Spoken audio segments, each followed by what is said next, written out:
Please subscribe Tito Manny Vlog.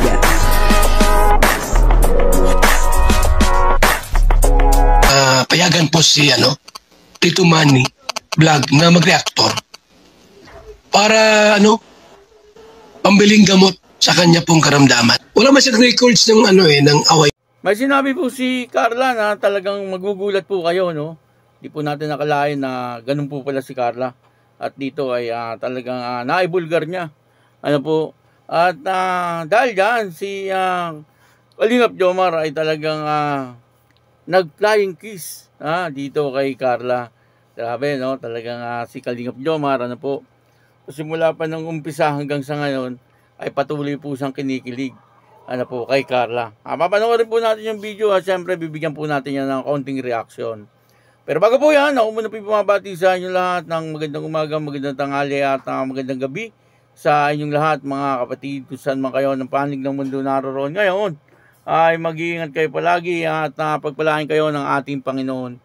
Maraming salamat din po sa patuloy na tumatangkilik sa aking YouTube channel at nanonood sa aking video reaction. Patuloy lang po natin suportahan sila Kuya Bal Santos Matubang, Kalingap Rob, Ate Edna Vlog, Jack Tapia, at yung mga kasamahan ko pong reactor sa Kalingap.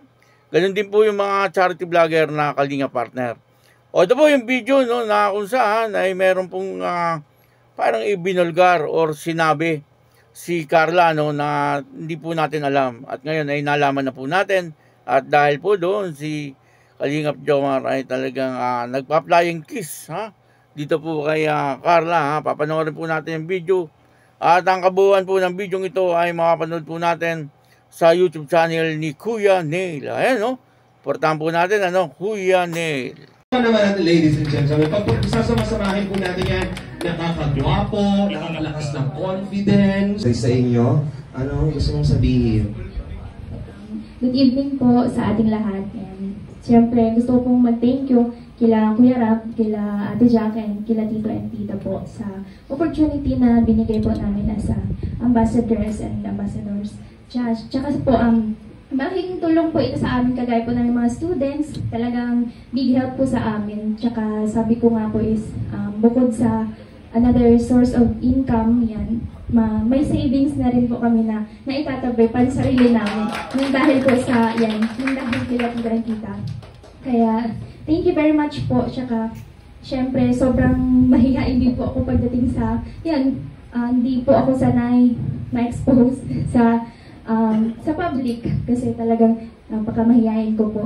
Then, dahil dito sa pagla-live selling namin is malaking tulong na boost yung confidence namin. Kaya, thank you very much po sa opportunity na ito. Yun lang po. We are very proud of you, Carla, palagi. At least habang bata pa, na-experience na po nila, natututunan nila to. Kasi pagdating ng future, syempre, career mo naman ang iisipin mo. At least marunong ka na makipaghalubilo sa mga customers and clients. Tama ba, Madam? Thanks so much, Madam. Yung mag-asawang post. Yan! Mag-asawang post.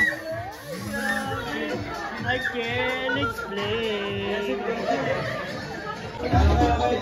Wish, grabe naman yun. Ipa-flying kiss pa. Yun po, dito nga po sa video ay natanong ni Boss Alvin, itong si Carla, kung ano pong masasabi niya dito sa belt bet box. Medyo nabubulol po ako dun sa belt bet box. At dito nga po sabi ni Carla ay malaking bagay daw po, yung belt bet box, yung pagiging ambassadora niya. Kasi siya po ay nakakapag online selling. Dahil po sa online selling nila na ginagawa ay talagang kumikita po sila. Mapapanood naman natin yan. Na talagang nakikita po natin na marami ang nagmamine kapag sila ay nag-online selling. At dahil doon ay kumikita po sila ng talagang sapat-sapat. Sabi nga po ni Carla ay nakakapag-ipon pa po sila at nakakatulong pa po sila sa kanilang pamilya. Grabe, talagang itong si Carla ay sobrang sipag. Bukod po doon ay yung kanilang personality ay talagang nag-improve. Tulad po nung sabi po ni Carla na talagang dito ay binulgar niya. Talagang ikwento na niya kung ano po siya dati. Pero dati talagang kitang-kita naman po natin, ano, na ang sabi nga po ni Carla ngayon, ay dati nga daw po ay talagang likas sa kanya yung pagiging mahiyain. Ano po, dati talagang napakamahiyain po ni Carla, no?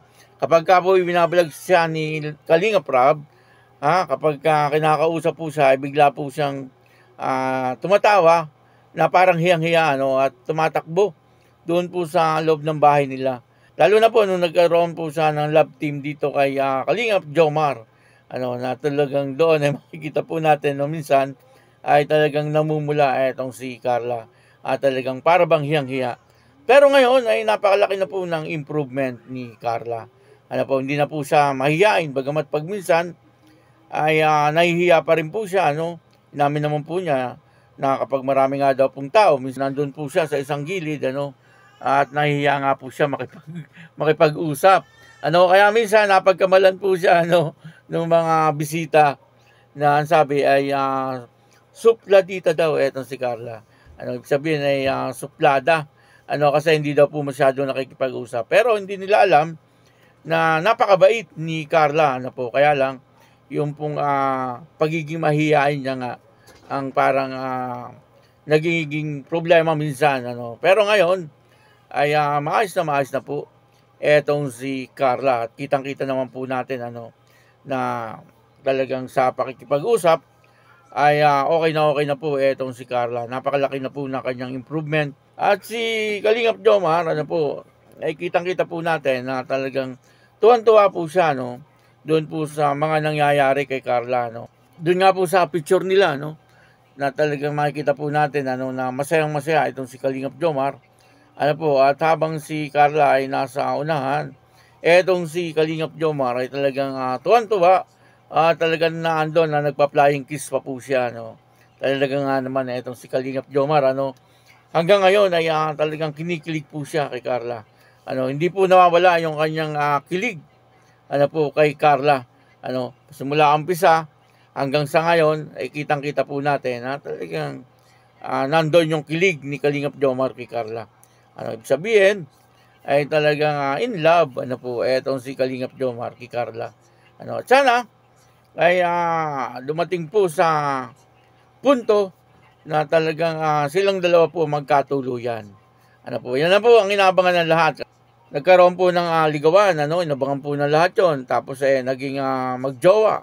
Inabangan din po ng lahat yon. Siyempre, ang kasunod po niyan, ano, ay makatapos ng pag-aaral si Carla. Ayun, no, yun ang inaabangan ng lahat, ano, yung pagtatapos ni Carla sa college.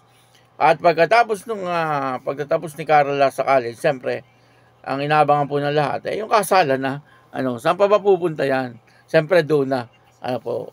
Kaya yun, ano, maraming salamat po sa inyo lahat.